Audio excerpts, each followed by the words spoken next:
government is expensive government. It makes an assumption that runs counter to one of the most deeply held beliefs we have as Conservatives. We trust Canadians, and we believe that the money they work so hard for is better left in their own pockets than in the hands of politicians here in Parliament. And second, Mr. Speaker, activist government is often intrusive government. That's right. It restricts our personal and our financial liberty.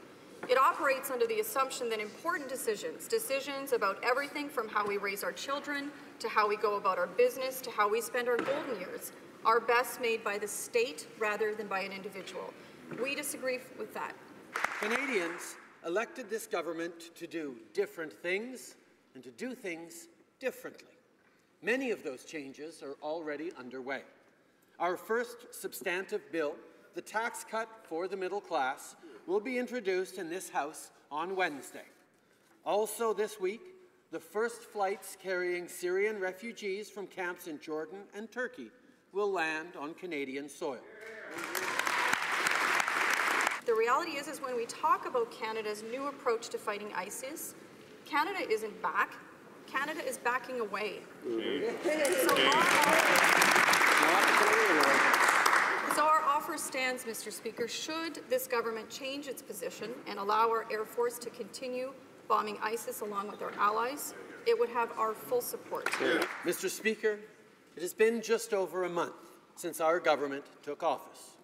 In that time, we have held bilateral talks with the leaders of all UN Security Council permanent members: the United States, the United Kingdom, Russia, France, and China.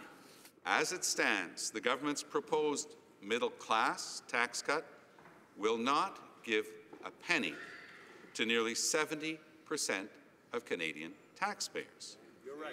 That's correct. Ironically, most of the benefit from the proposed Liberal tax cut will go to wealthy Canadians and give the average family absolutely nothing.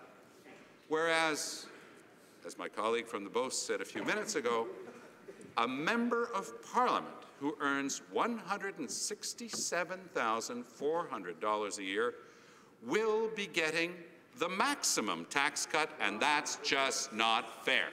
But I'm reminded of a quote by Nelson Mandela, who said that he discovered that after climbing a great hill, one only finds that there are many more hills to climb.